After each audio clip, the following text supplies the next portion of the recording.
Hello, everybody. Welcome into Sports by GSMC Podcast Network. I am your host, Jeremy Lapidus. Today, we have a big show. We are going to cover the back-to-back national champion UConn Huskies, what the fallout is from them winning yet another national championship back-to-back for the first time since Florida did it almost 20 years ago.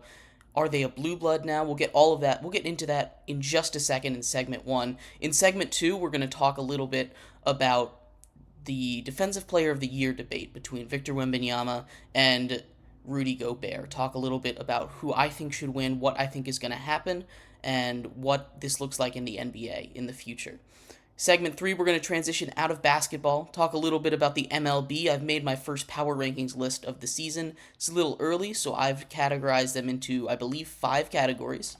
We'll break that all down once we get there in segment 3, and we're going to close our show talking a little bit about a new trend that I've been seeing popped up recently around the world of sports, with cities saying no to funding billionaire stadiums. So we'll talk about the fallout from that, everything that comes with that as well, and what the future of sports looks like, because stadiums and sports very intertwined in these cities. So we'll see exactly what that's going to look like in the future. But before we get into UConn, remember that if you would like to be an even bigger part of the show than you already are, all you need to do is go to gsmcpodcast.net. Leave a tip or donation. You can control what we talk about in the show. When you leave that tip or donation, it'll pop up. You can leave a message. That message will pop up on the bottom of the screen. We'll have a little discussion about what you had to say. Whatever you want to ask, we'll have a little discussion about it. Once again, that link to leave a tip or donation is gsmcpodcast.net. But like I was saying, UConn is your national champion. UConn is back-to-back national champions, the first time that has happened since the University of Florida did it in 06-07, and they did it in dominating fashion. You go and look at every single one of their games through the NCAA tournament. They did not lose a single game by less than 14 points. Win a single game by less than 14 points. They dominated their opponents throughout the whole tournament. They played some pretty solid teams as well. What really impressed me about this team is they didn't have that one star. And I know Donovan Clingan kind of shot up there. He's projected lottery pick, but this is a weaker class. If he was in last year's class, he's not a lottery pick, so on and so forth. He's very good. But we take a look at that team, and they're deep, and it's really impressive how deep they are and how good they are, because their national championship roster from last season was decimated. They lost all 5 of their starters from last season, and they come back arguably stronger. They were by far the best team in the nation all season, and they just showed that in the tournament. There wasn't a single game where it was close.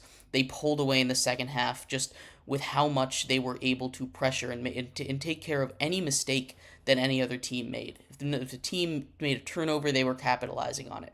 If a team missed their shots, they were capitalizing on it. They just played great basketball throughout the tournament, and they were consistent. And in college basketball, if you are consistently great, you're one of the best college basketball teams of all time, because consistency is the hardest thing to find in college sports.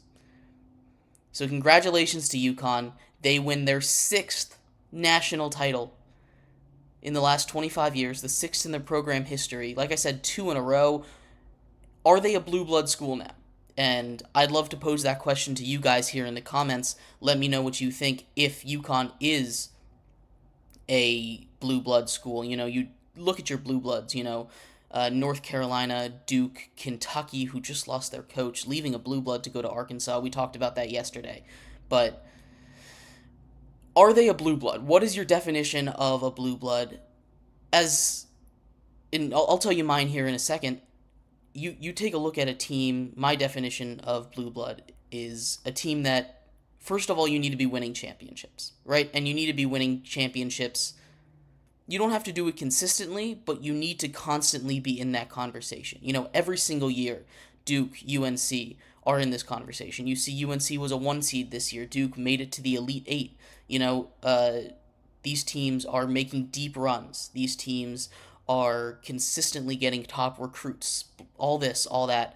UConn fits into a lot of those categories, but they don't fit super smoothly.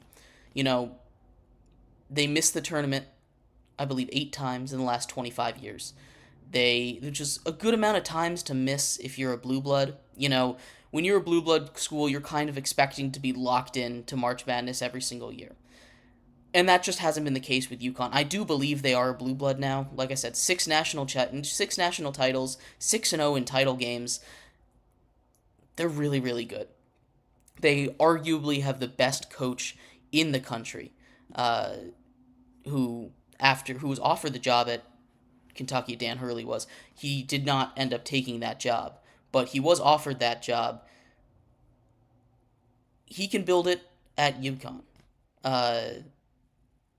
Like I said, that depth in that game was really impressive. That was the most impressive thing to me. Their big star, Donovan Clingan, he was held to 11-5-1, 11 points, 5 rebounds, 1 assist.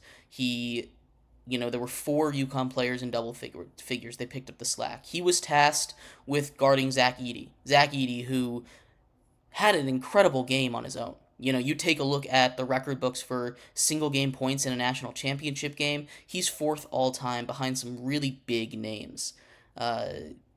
37 points, 37-point double-double. I know he only had 10 rebounds, but it was the first time in quite some time that Zach Edey went against a guy that wasn't giving up 5 or 6 inches on him. And it was really interesting to see. He plays smart basketball. He gets the other team into foul trouble, and that really helped keep Purdue in the game in that first half before they just started to get tired. The issue was their game plan was Zach Edey, and that was it. And UConn made the adjustments they needed to make to slow Zach Edey down. You can't stop Zach Edey in college, but they made the adjustments to slow him down. The rest of their team was able to pick up the slack. Purdue only made 1 3 all game. Purdue loses by 15 points, 75-60, but they only made 1 3-pointer. They took 7, they were 1 for 7, so they shot like 14% from 3. They average 8 3-pointers per game made. That's what they average.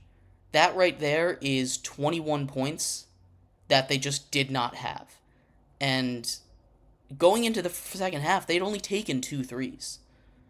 Like, this was part of their game plans. Part of their strategy was to attack the inside, wait for the double team to come. And UConn did a really good job. They didn't double team all that often, and they were just able to outcompete Zach Edey with a combination of guys, which is why I say the depth really helped. I mean, you talk about the depth for UConn.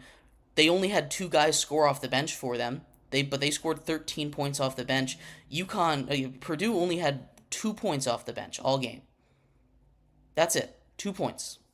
It's not like a necessity to have these great bench players, but when you're playing an intense game in a national championship and you have guys playing 24 minutes and putting up no points. You have guys playing double digits minutes. 3 guys come off the bench, play double-digit minutes. You have your 8-man rotation. They score a total of 2 points. That's just not how it's going to go. UConn doesn't quite have that classic 8-man rotation. They kind of do, but it's more of like a 6+ kind of rotation. Their starters all played 30+ minutes this game. It's a very interesting way that UConn plays basketball, but they were still able to outscore them depth-wise. They play fast, physical basketball, and it's tough for these teams to deal with. They just kind of grind down the opponent. It's what they did all year, all tournament, and it led to a national championship. So, congratulations to UConn. I think there were conversations last year over whether they should be blue blood school, they should be considered a blue blood or not. I think they absolutely should be. I'm really curious to hear if you guys have thoughts on this, because I think that is kind of the big takeaway, I guess, from this March Madness. A March Madness that, if we're going to take a step back and look at it, was kind of a boring March Madness. There wasn't too much intrigue. You had that NC State run, but outside of that, everything was kind of chalk. There weren't too many upsets, which is fine. There's going to be years like that. There always are. But we take a look around, and I think that was perfect. I think this was the perfect storm for women's basketball to explode. And I think this is great for the future of the game. March Madness will return to the way it is a lot of the time, with craziness and whatever else is going on. But UConn wins their national championship. They were by far the best team in the nation. So it's not really that huge of a shocker. But it's just the way that UConn plays that I was so impressed by. The endurance for them to have. Like I said, their starters played 30-plus minutes, all 5 of them. You basically had one guy come off the bench. You had a couple guys go 4 and 5 minutes, but you only had one guy come off the bench really and play more than 10 minutes, a significant chunk of minutes. And they did a really, really good job. They did a really good job containing Zach Edey as much as you can. It's weird to say they did a good job containing Zach Edey when he goes for 37 and 10. But if you were watching that game, where Zach Edey kind of feasts a lot is on the offensive glass. And with their size, what Clingan did really, really well. I know he only had 5 rebounds, but he got in the way. He boxed out, got in the way, let the rest of his team get rebounds, get those tips. They were really aggressive on the glass. You had 14 offensive rebounds. You out-rebound Purdue, who generally out-rebounds the other team because they have Zach Edey. You out-rebound them by 7. Get those second chance points up. It's huge. UConn had a great game. Like I said, 4 players in double figures. My big question, my big takeaway, other than UConn officially cementing themselves as blue blood status school, is how high is Zach Edey going to go in the draft? And this is a question that I think people have really started to pay attention to. The draft isn't until June, the end of June, so there's plenty of time for teams to evaluate and stuff. But a 7'5" guy like Zach Edey, his size by itself makes you intrigued. And we've seen tall guys with nothing else not be successful in the NBA. You think of Taco Fall pretty recently. He's, over there in China now, I believe. He's not in the NBA. He's dominating outside the NBA just because he's so big. But, he wasn't mobile. He wasn't able to do these things. You sit there and you watch Zach Edey. He's more than just 7'5". He's making these tough hook shots. They're not layups. He's not shooting threes. He has the ability to shoot threes. He doesn't do it that often because that's just not his job. His job is to camp down low and be that big space eater, dominate in the post. And that's what he's good at, but he has the ability to shoot a 3 or 2. We've seen his footwork has drastically improved. His finishing has drastically improved as well. Really, this season from last season for Zach Edey was night and day. And I think he absolutely deserves to go in the first round now. If you asked me last season, I wouldn't be so sure. But I've seen mocks of him going as high as 14. It's a good spot. Again, this is a really weak draft class, so I think he could be a potential lottery pick depending on what teams see out of him, what they expect he can develop into. Because Zach Edey is a guy that if he just never develops, isn't going to be that special of an NBA player. But he has shown the ability to develop a little bit, and I'd love to see what NBA teams think of him. I think he can be a very special player up at the next level. Again, size helps. But you're seeing nowadays 7'5" guys come more than once a generation. Obviously have Wemby. He's a whole different animal. We just mentioned Taco Fall. He's up there, 7 feet. Donovan Clingan is 7'2". There's all these huge 7-footers. Chet Holmgren in the NBA right now. All these guys. It's really, really cool to see these tall guys go to work against each other. And I'm curious to see how high he goes in the draft. I think he should be a first-round pick.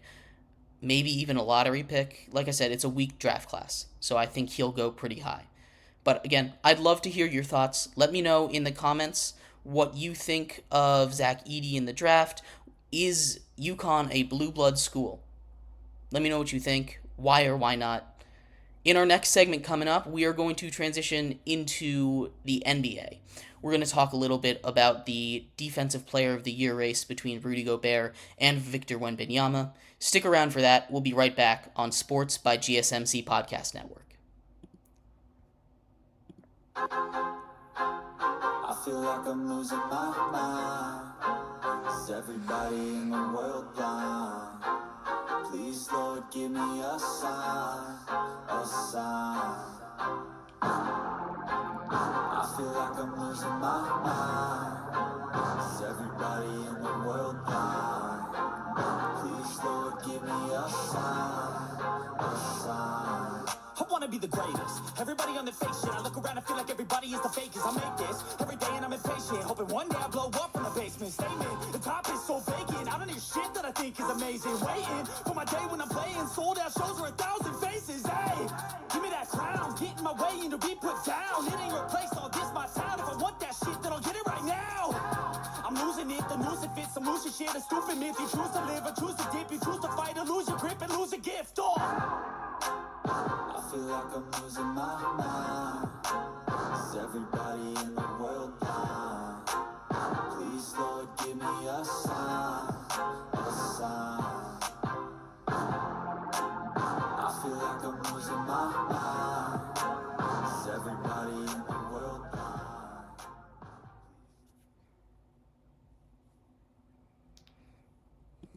Welcome back, everybody, to Sports by GSMC Podcast Network.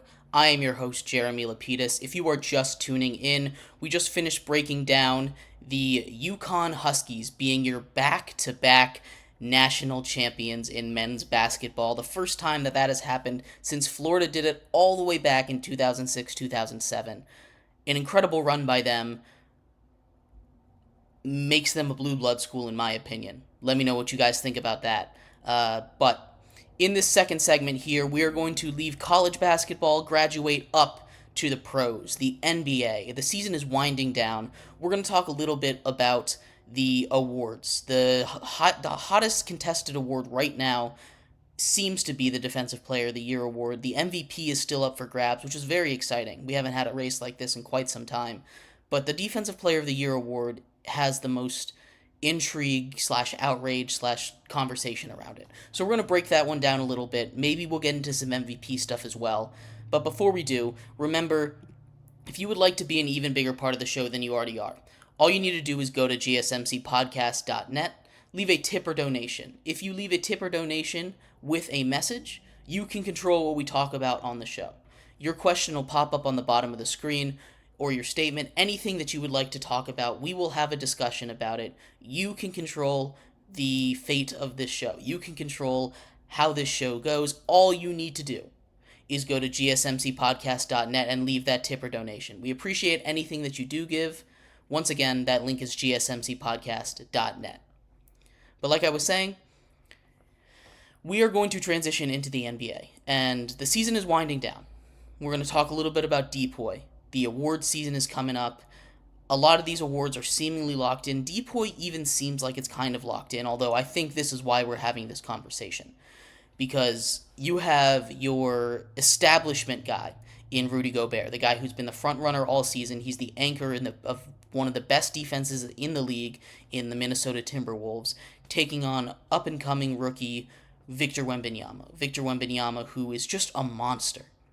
He's putting up stat lines that you can only imagine. He's putting up 2K My Player stat lines. He's putting up stuff that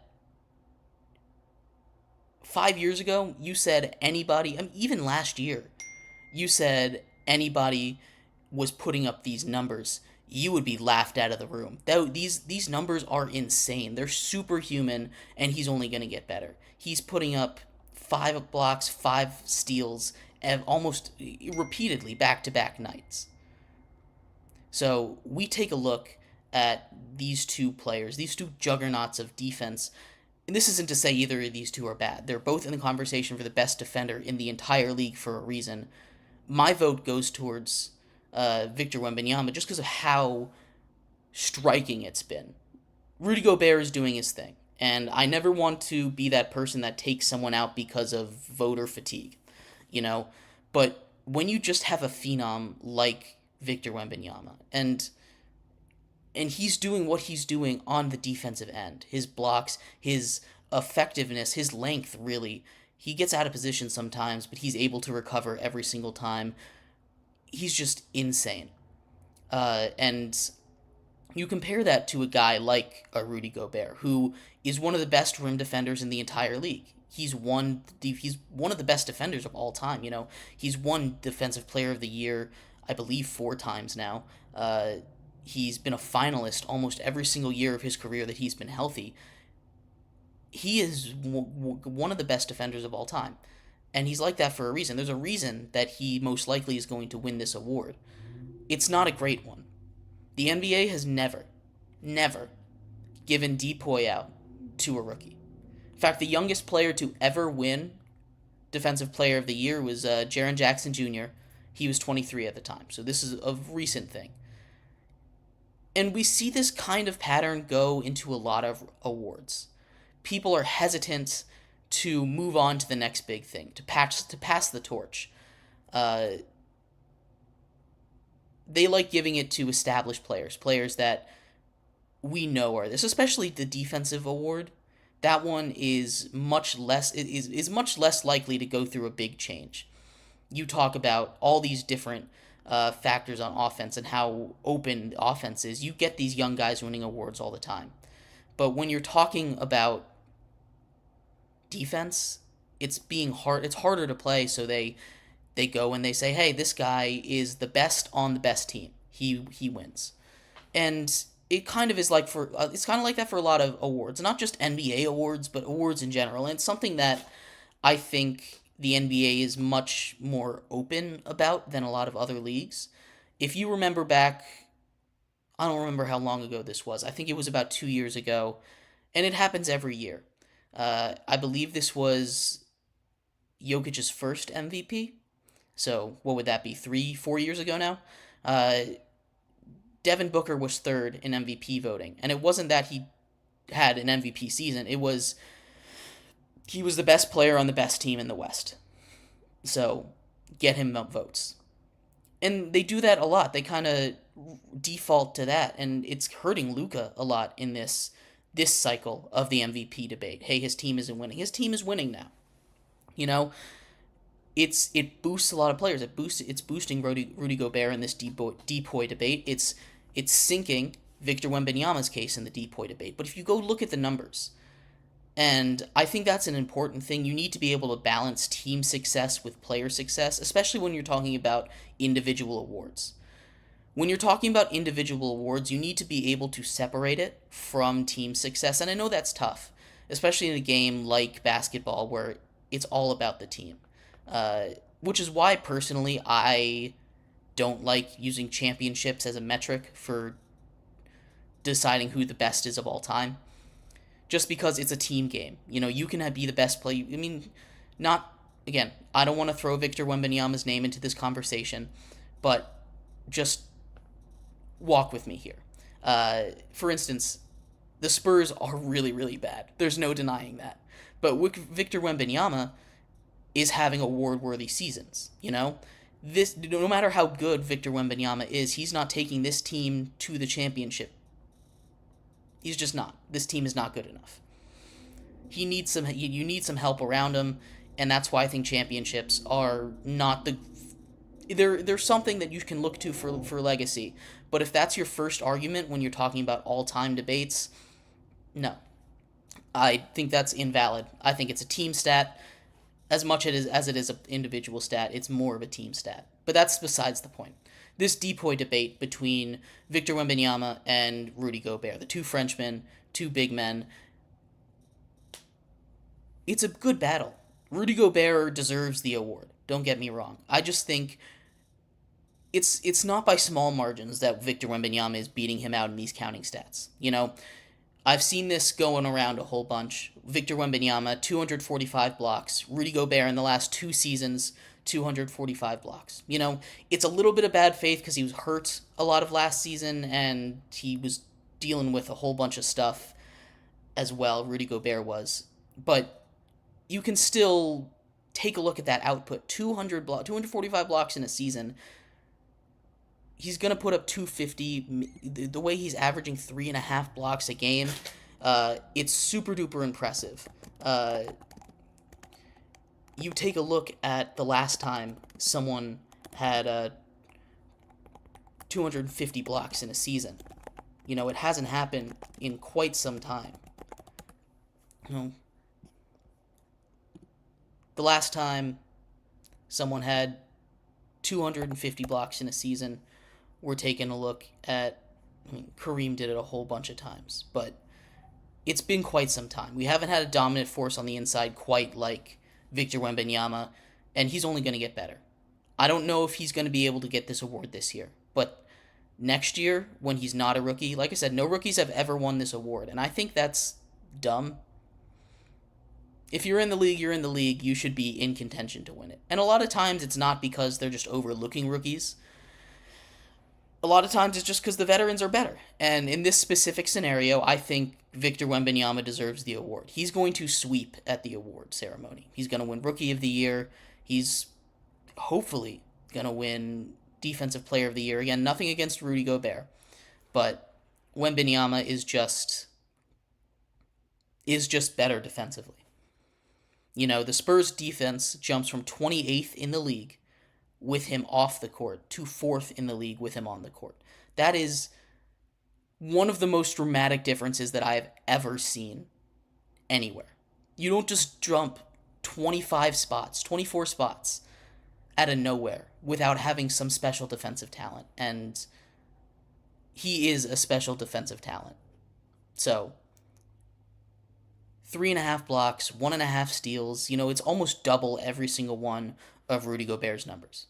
So I think he should win the Defensive Player of the Year award. He just continues to get better. It's crazy. It's shocking to me, honestly, just how fast he's improving. It's not even that he's this good. It's the fact that you go back to the beginning of the season, even you go midway through the season, the All-Star break, I was still firmly in the Rudy Gobert depoy camp. But it's like every single week he makes an improvement. Every single week he continues to get better. And that is a scary thought.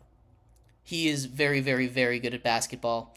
I wish the best for him. He is my depoy pick. Let me know what you guys think of the Defensive Player of the Year battle, the MVP battle. Who should win those? Like I said, I think it should be Wemby. I still am in the Jokic camp.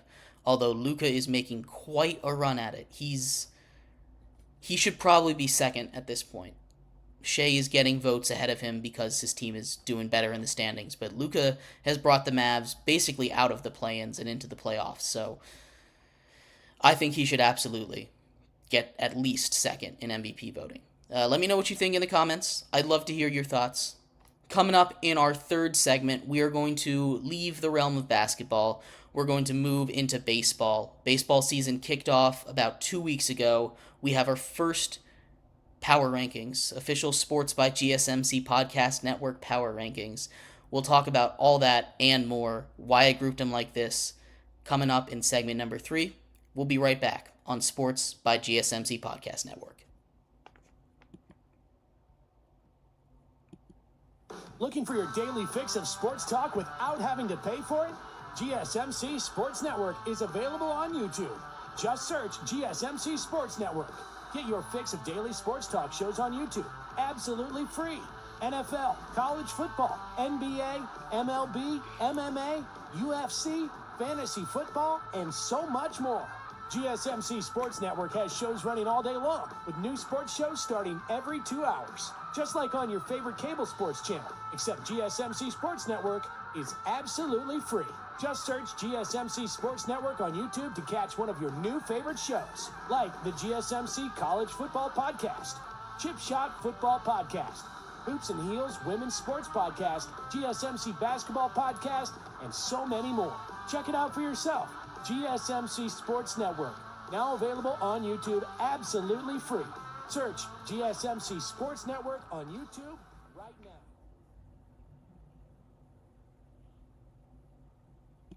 Welcome back, everybody, to Sports by GSMC Podcast Network. I'm your host, Jeremy Lapidus. If you are just tuning in, we just talked about basketball for the first half of our show. We talked about, in our first segment, UConn going back-to-back for the first time since 2006-2007 when the Florida Gators did it. Talked about what their team looks like, where Zach Edey might go in the draft, and much more if UConn is a blue-collar school as well. In our second segment, we talked about the depoy debate between Victor Wembenyama and Rudy Gobert, as well as a little bit of the MVP debate and the way they do awards in general in the NBA. But coming up in this third segment, we are done with basketball. We are moving into baseball. The summer is almost here. The sport has been going on for 2 weeks, and we have our first official Sports by GSMC Podcast Network Power Rankings.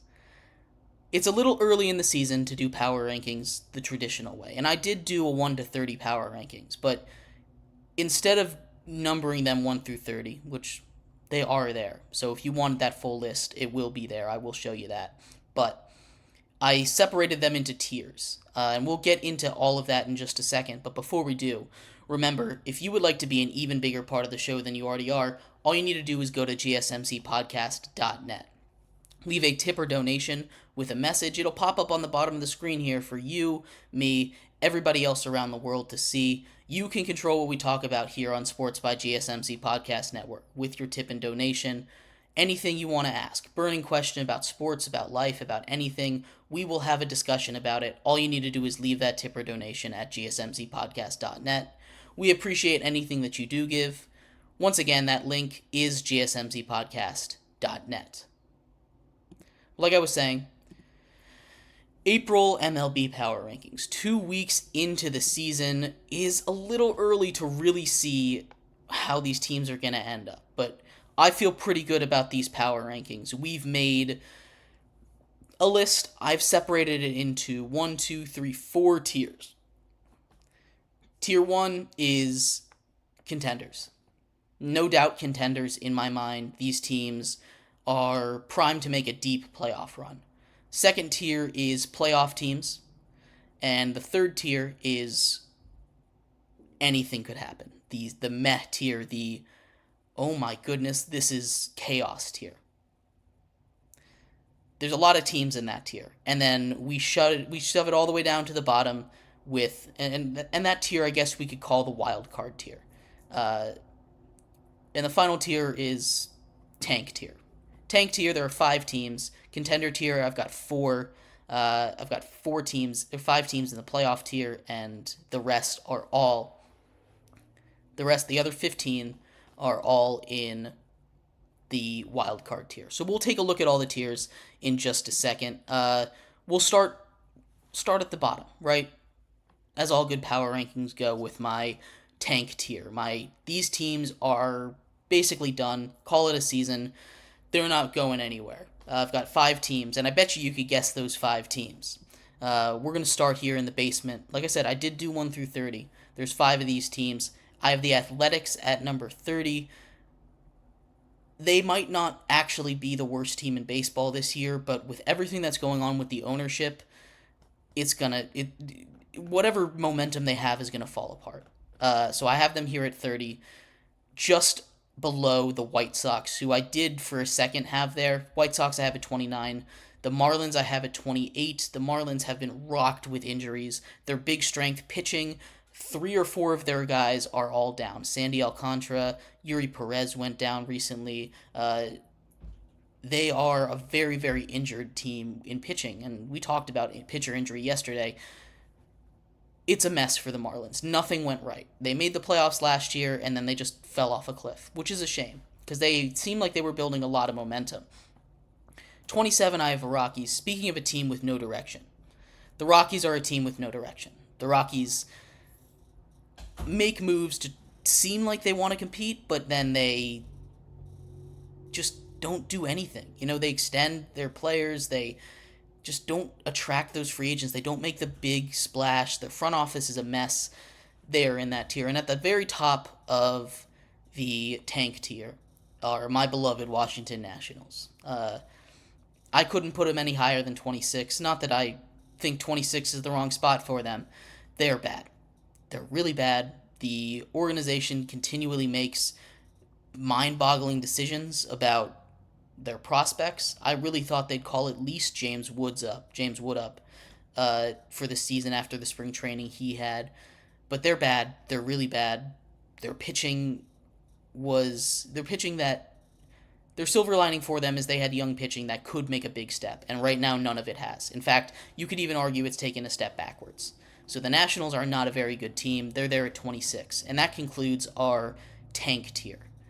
In our next tier, this is the vast majority of teams. This is the wild card tier. This covers teams all the way from the Angels at 25, who only save themselves from the tank tier because they have a guy named Mike Trout on their roster. Mike Trout, who is having himself a really, really solid season back at the helm of the Angels, I guess you could call it. After Shohei Ohtani leaves, he is captaining that ship again. He is the undisputed best player there. He is keeping them out of that bottom tier, but not by much. Cardinals are a mess pitching. Their bats just have not been able to bounce back. I really thought they were going to have a bounce back season.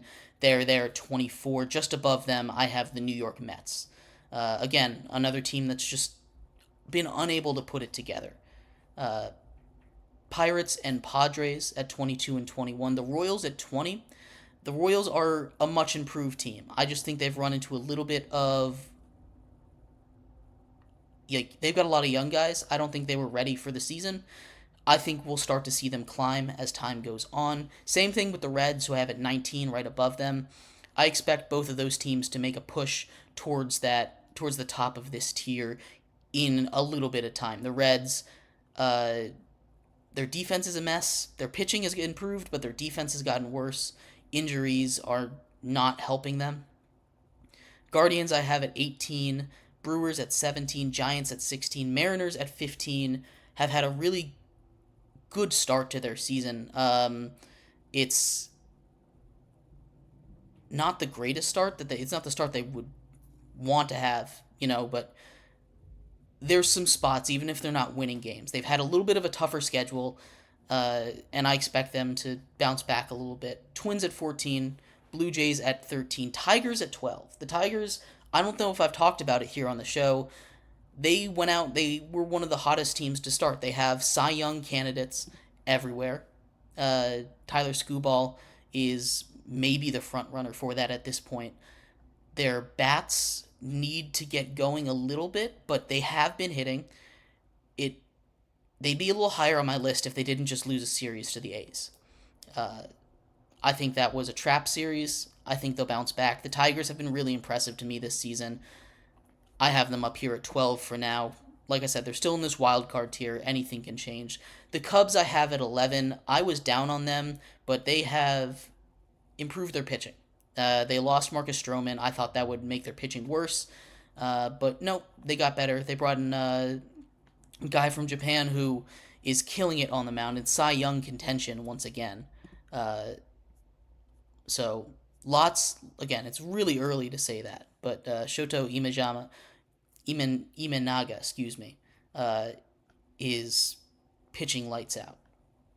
So the Cubs are up here at 11 for me, heading into the top 10. At number 10, I have the Boston Red Sox. The Red Sox, who Tyler O'Neill has been a huge, huge boon for them, hitting home runs like it's nobody's business. I believe he set a record with 5 straight home runs on opening day, 5 straight seasons, a home run on opening day in 5 straight seasons. The Red Sox have holes, but the way they're playing right now, as long as the bats keep swinging, they might be able to compete for a wild card spot there in the AL. Then the final team that I have on this wild card tier is the Rays. And it's nothing against the Rays. The Rays always figure it out. I almost put them in the playoff tier just because it's the Rays. But they haven't jumped out at me as anything special, so I struggle to put them up there.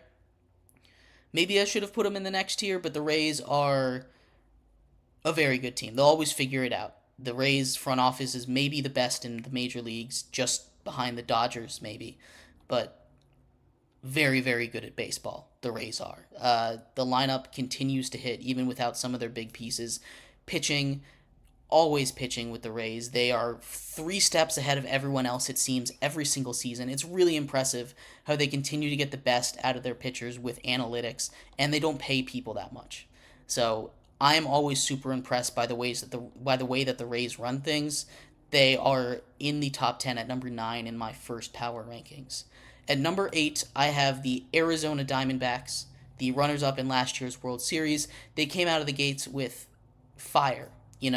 They scored 14 runs in one inning in opening day, but that was against that was against the Rockies. So we don't want to take too much from that. They've taken a step back from the Rockies series. They're still a very, very good team. Pitching is not exactly where you want it to be, but still a solid start to the season for the Arizona Diamondbacks. Into the top, like I said, that's the start of the playoff tier. At 7, I have the Astros. The Astros, who have already thrown a no-hitter. They started off 0-4 after losing. They got swept in their opening series against the Yankees. The Yankees, who are playing incredible baseball even without their ace Garrett Cole right now. The Astros have bounced back pretty solid from there. Like I said, they threw a no-hitter. Ronel Blanco almost threw another no-hitter back-to-back. I believe he had one through 7 innings before he got broken up. That would have been an incredible story. But the Astros here at number 7. I have the defending World Series champions Rangers at number 6. They've been just proving why they won the World Series.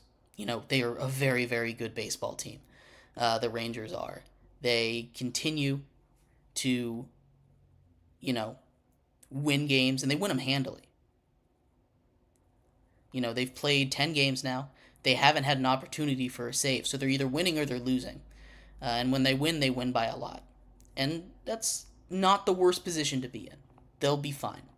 At number 5, I have the Philadelphia Phillies. They did just lose a game to the Nationals, but that lineup, Trey Turner, if he can get going again, they're going to be a very scary team, just like they were last year. Their pitching, especially at the top of the order, is insane.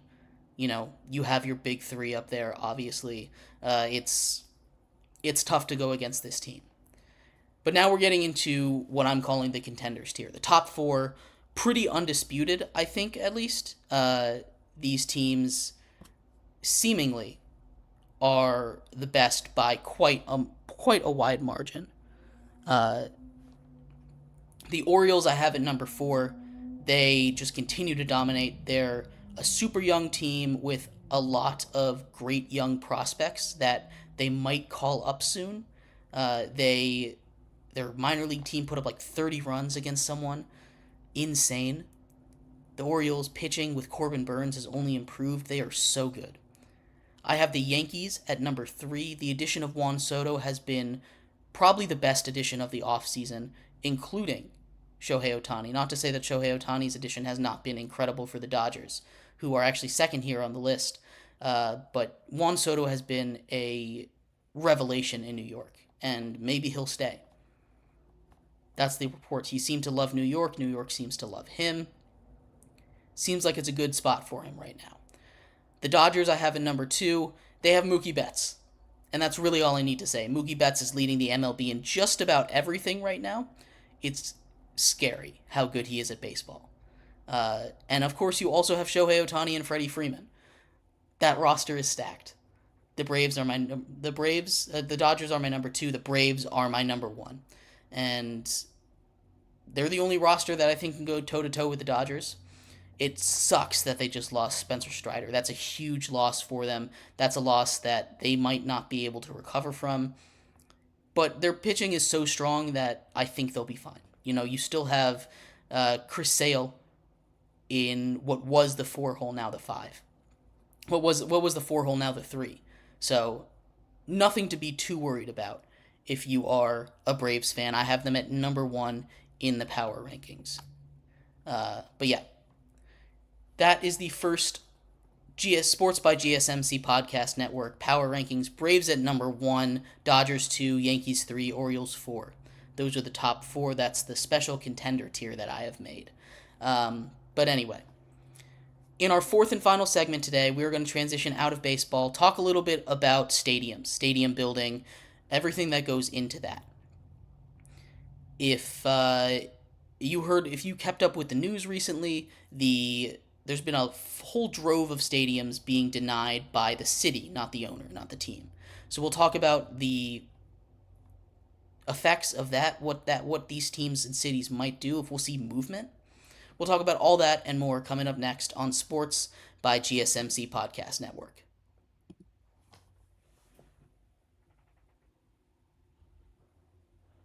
For the best and latest podcasts available anywhere, go to the podcast app on your cell phone and type in GSMC to access free content-rich podcasts on health and wellness, book reviews, sports, entertainment, relationships, social media, movies, technology, finance, and even weird news. Subscribe and download the GSMC Podcast Network's family of shows, available everywhere podcasts are found.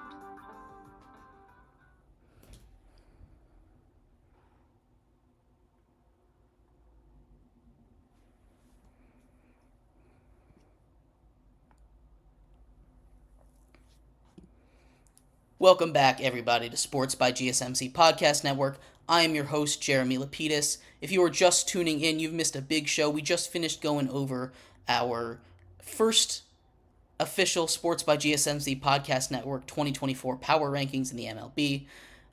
Braves were number 1 on that list, Dodgers number 2, Yankees 3, Orioles 4, and as far as our contender list goes. In our second segment, we talked about the awards races, the depoy between Victor Wembenyama and Rudy Gobert, as well as the MVP race between Luka and Jokic. And in our first segment, we talked about the back-to-back March Madness champions, UConn Huskies. They take home their second title in 2 years and their 6th overall in the last 25, cementing them as blue blood status, in my opinion. But that's a hotly contested point right now. I'd love to hear your thoughts on that. But in our 4th and final segment, we're going to transition out of news and talk a little bit more about the state of sports in general. In this segment, we're going to talk about stadiums and stadium funding more specifically, the situations that have been surrounding stadium funding in the last year or so. There's been a lot of unique situations and a lot of weird situations with all of these. So we'll take a look at that. But before we do, remember, if you would like to be an even bigger part of the show than you already are, all you need to do is go to gsmcpodcast.net, leave a tip or donation. You can control what we talk about on the show.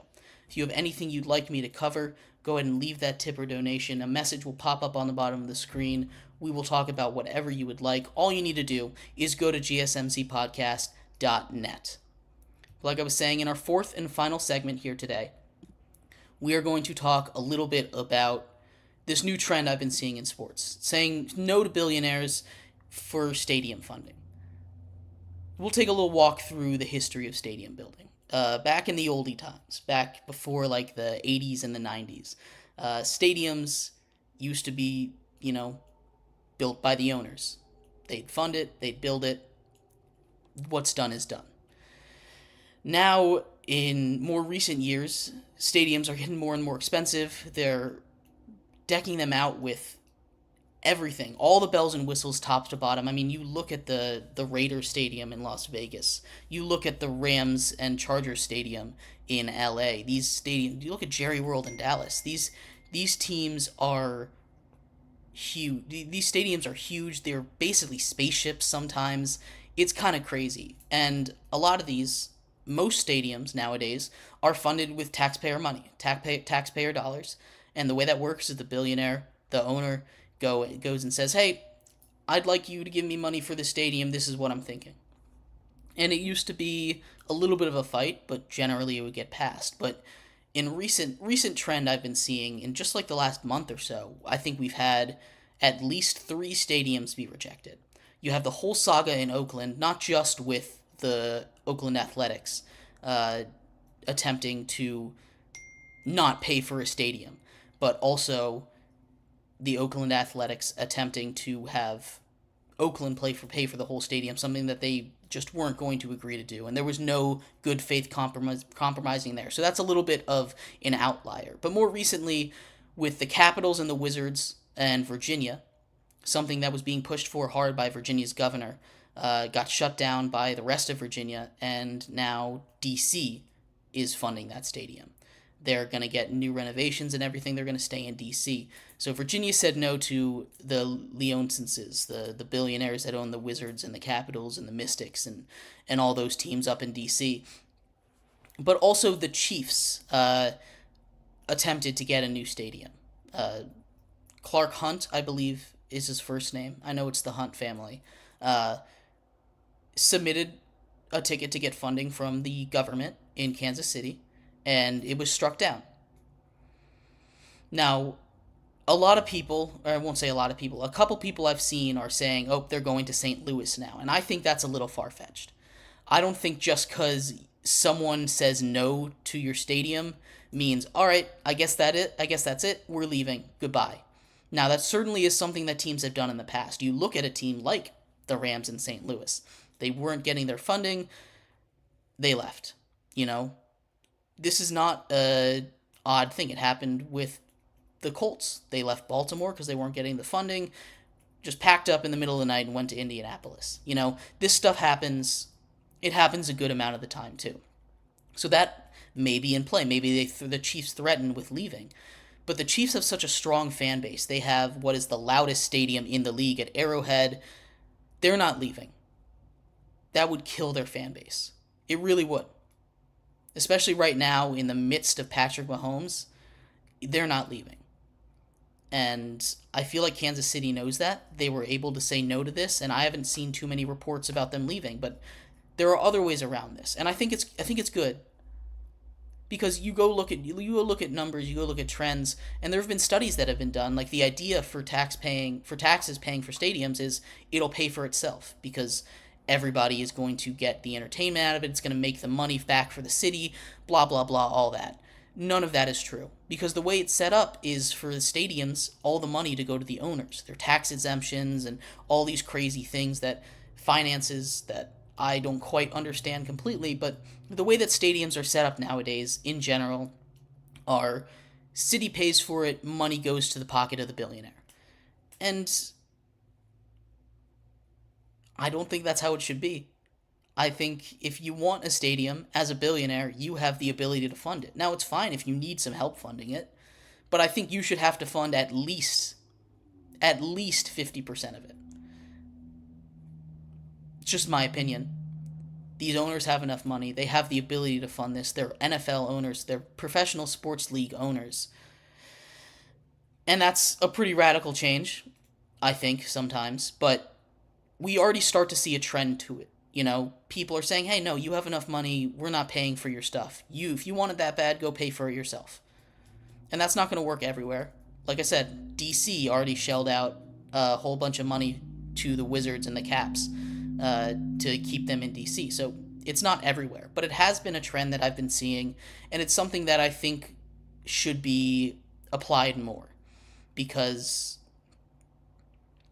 it just doesn't make sense for people, for you and me, to pay for these stadiums out of our taxes that these billionaires can do on their own. But anyway, it's been a new trend. It's an exciting new trend. I'm glad. I'm interested to see how these billionaires counter, how these owners counters. But we'll have to see. This isn't something that's going to be resolved like that. This is something that's going to take time. This is something that's going to be a slow change, if a change at all. But we're starting to see it, and I'm very happy about that.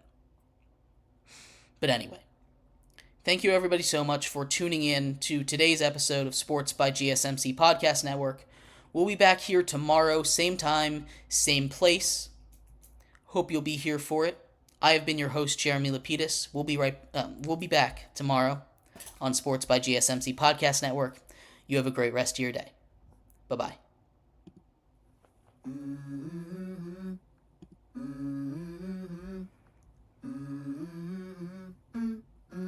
Let's go. I wake up to a little bit of drool on my pillow, feel like it's gonna be a bad day. Yeah, I'm tired of shit, and the coffee ain't hit yet, damn, ain't